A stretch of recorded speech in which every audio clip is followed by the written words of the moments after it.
Okay, we'll go to Rory Dallard to kick us off. Dallard, sorry. Hi, Josh. Tell us how different it feels. Obviously, you won the last game, the T20, but the series was gone. How much does it mean to you guys to start a series with a win and get one foot in front? Yeah, it's always good.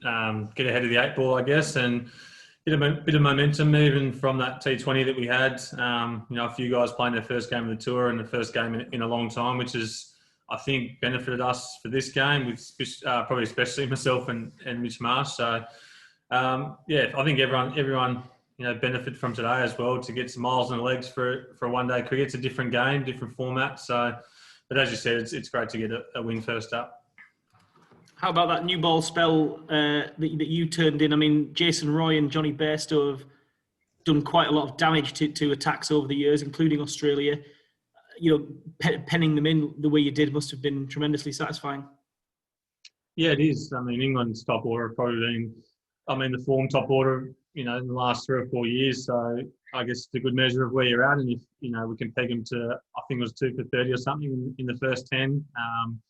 The wicket was pretty helpful for, I think, a new ball, and that's when it probably did the most for both teams. So I was just about exploiting that as best we can and hit that length. So it was good fun to bowl eight up front and, test myself physically as well.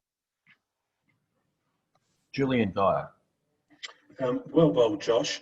I'm just wondering, really, when you had them sort of like 4 down for 57, did you really think there was any chance of England coming back at that stage? I did, to be honest. I think they're obviously the number one team for a reason, and they bat deep. They always seem to bat deep. I always expected them to come back. Probably not as close as they did, but it's probably a good thing. We had to fight for it in the end, and you expect that against the number one team. So I can't see it being any different for the next 2 games. And tell me, have you come up against Sam Billings much before? What did you make of his performance tonight? I thought he batted beautifully. He gave himself a chance, I think, through those middle overs, and wanted to take the game deep, and that's probably the only way they were going to get home. I thought he batted very well. He probably hits the ball in unusual areas, so we'll do a bit more homework, tomorrow, and hopefully come up with a plan for him and try and nullify those areas that he's into. Thank you. Adam Burnett. G'day, Josh. Well bowled, mate. Do you see that? I mean, whereabouts do you rank that in terms of your finest ODI performances? And also, can I grab an update on Mitch Starc and Steve Smith, how those lads are travelling? I think it's obviously right up there for me. I think I've got a couple of fifers in one-day cricket over the years, but I think against this lineup and this top order to sort of bowl that well on this wicket, I'm very happy with how they're coming out, and I think just the length that I hit was really good. I didn't try and do too much at all. It was just about being accurate, and the wicket was probably nipping a little bit and doing enough. So as far as the other two boys, Starkey obviously got through his 10. He's a little bit sore, but we'll see how it goes tomorrow, how he pulls up, and we'll go from there. I haven't seen Smithy all day, to be honest, so I can't give an update there. And mate, to update you there, guys, Steve will have another assessment tomorrow, and we'll go from there. Starkey's just got a small, minor amount of soreness in the top of his leg groin area. He'll get a day's rest tomorrow. And Josh, does your performance today, does that make the World Cup all the more painful in a sense, missing out there, or is it onwards and upwards? No, it's onwards and upwards. That's a long time ago now, and always looking forward now. So yeah, onwards and upwards.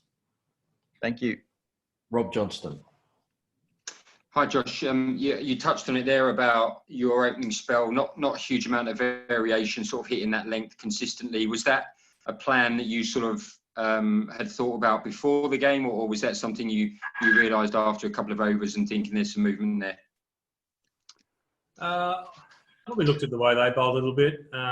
It did a little bit early on, so I was expecting the new ball just to not really swing much. It was quite windy, so I was just about hitting the wicket hard, getting a bit of variable up and down as well as sideways. So But, it's a simple game for me anyway, just to try and hit just over the top of the stumps or the top of the stumps. And that seems to be the hardest spot for the batters. And if they want to move around and play a few shots, then go for it. But, I stick to my plans as much as I can.